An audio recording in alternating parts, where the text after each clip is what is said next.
So hi everyone, welcome to Physics Simplified and let's continue our Pathfinder series. So question number 1 हमने last lecture में कर लिया था. इन सब के नोट्स तुम मेरे से मांग लेना, लाइक मैं ग्रुप पे भी दे दूंगा तो कोई दिक्कत नहीं है, राइट.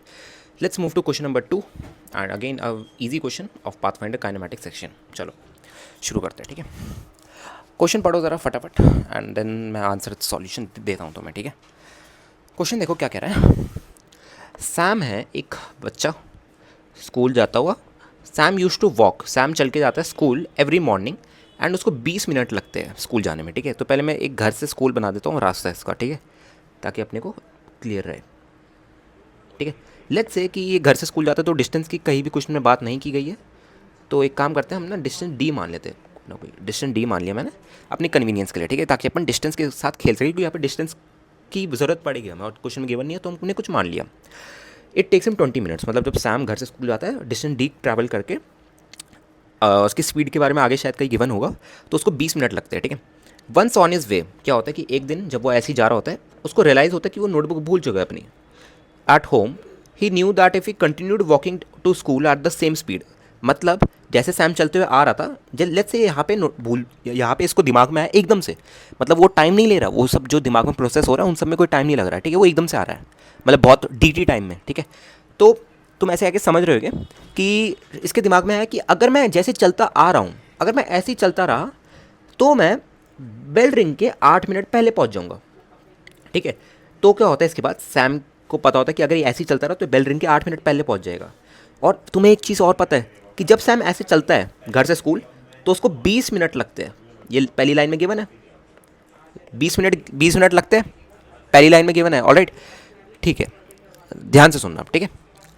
यहाँ पे क्या दे रखा है कि जब सैम ऐसे चलता है, जब उसको 20 मिनट लगते हैं, तो जब वो 20 मिनट पहुँचता है तो वो बेल रिंग के 8 मिनट पहले पहुँचता है, ये कह रहा है इन शॉर्ट, ठीक है. तो बेल रिंग का क्या मैं एक्चुअल टाइम निकाल सकता हूँ, बेल रिंग का, कि बेल रिंग एक्चुअली होती कब होगी. तो तुम कह सकते हो कि भैया अगर जब सैम 20 मिनट पे पहुँचता है और उसके 8 मिनट बाद बेल बजती है, तो मैं कह सकता हूँ कि जो बेल रिंग का टाइम है वो क्या है मेरा 28 मिनट्स है. जो बेल रिंग का टाइम है वो क्या है मेरा 28 मिनट्स है. आगे सबको समझ आ गया होगा ये बात. चलिए अब देखिए ज़रा ध्यान से देखिएगा. मैंने कहा कि लेट्स से सैम यहाँ पे नोटबुक भूल चुका है एंड इसके बाद क्या होता है ये आगे दिए. So he went back home for the notebook and arrive the school 10 minute after the bell, and arrive the school 10 minute after the bell. तो एक्चुअल टाइम क्या लगा सैम को पहुँचने में, एक्चुअल टाइम, टोटल टाइम कितना लगा Sam को पहुँचने में 38 मिनट्स. ये जो 38 मिनट्स है इसमें ये टाइम भी इंक्लूडेड है जब ये यहाँ से यहाँ आया और फिर यहाँ से जब ये यहाँ से आया ना, घर से एक कुछ डिस्टेंस आया, जब इसके दिमाग में आया कि अरे मैं तो नोटबुक भूल चुका हूँ, तो वो टाइम भी इसमें इंक्लूडेड है, वो टाइम भी इसमें इंक्लूडेड है, ठीक है.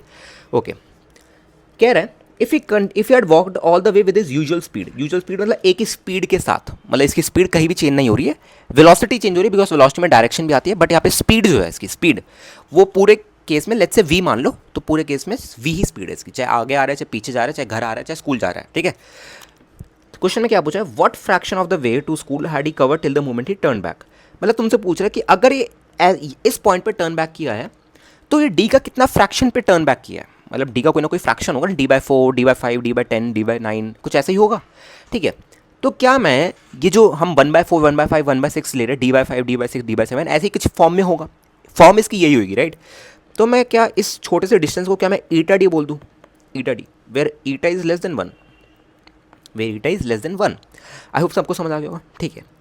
अब देखो सबसे पहली लाइन में क्या गिवन है कि अगर एक चीज़ तो गिवन है कि भैया सैम हम हमेशा वी वेलोसिटी से ही चलता है, मतलब वी स्पीड से चलता है, सॉरी वी स्पीड से चलता है और ये पूरे मोशन में वी स्पीड से ही चलता है, राइट. तो पहली लाइन में क्या गिवन है ध्यान से सुनो कि अगर सैम घर से स्कूल जाता है और उसको 20 मिनट लगते हैं और वो डिस्टेंस डी ट्रैवल करता है, तो क्या मैं यहाँ से एक इक्वेशन लिख सकता हूँ स्पीड डिस्टेंस टाइम लगा के कि भैया मेरा जो D/V है वो किसके बराबर है 20 मिनट्स के. D/V है जो मेरा वो किसके बराबर है दोस्त 20 मिनट्स के, राइट. ये आगे मेरी इक्वेशन नंबर 1. अब आगे देखो, अब देखो अब क्या होता है जब सैम कुछ डिस्टेंस आता है ईटा डी, फिर ईटा डी वापस आता है, फिर डी जाता है, तो उसको कितना टाइम लगता है टोटल 38 मिनट्स. तो ज़रा इससे इक्वेशन बनाने का ट्राई करो, ईटा डी जाने के प्लस ईटा डी घर वापस आता है प्लस डी घर से वापस स्कूल पूरा डिवाइडेड बाय इसकी यूजुअल स्पीड क्या है वी, जो कि गिवन है क्वेश्चन में कि हमेशा कांस्टेंट है, राइट. और इसको टाइम कितना लगता है 38 मिनट्स, ठीक है. तो यहाँ से जब तुमने 2 ईटा डी आ रहा है प्लस D/V इज 38 मिनट्स। तुमसे फ्रैक्शन पूछा ना, व्हाट फ्रैक्शन ऑफ द वे, तो मतलब ईटा की वैल्यू निकालनी है एक तरह से तुम्हें इन शॉर्ट, राइट। तो ज़रा ऐसे डी कॉमन ले लो, या ये क्या आ रहा है, d by v into 2 eta plus 1 is 38। तो डी बाई वी की वैल्यू क्या है दोस्त, 20 है। तो 2 ईटा प्लस 1 इज 38/20। ये तुम्हारा आ रहा है 9/10 एंड ईटा आ रहा है तुम्हारा 9/20। ईटा की वैल्यू क्या आ गई तुम्हारी 9/20, और यही पूछ रहा था क्वेश्चन में कि what fraction of the way he cover till the moment he turn back. यही पूछा ना, what fraction of the way to school had he cover till the moment he turn back. तो तुम्हारा आंसर क्या आ गया दोस्त, 9/20। आई गेस सबको question समझ आ गया, ईजी क्वेश्चन था, राइट। सो ये था मेरा solution of question number 2। I hope सबको समझ आएगा तो वीडियो को लाइक मत करना, तुम्हारी मर्जी, करना वरना मत करना, चिल है बिल्कुल, ठीक है। चलो गाइस, सी या नेक्स्ट क्वेश्चन में मिलते हैं with question number 3। Bye bye, take care.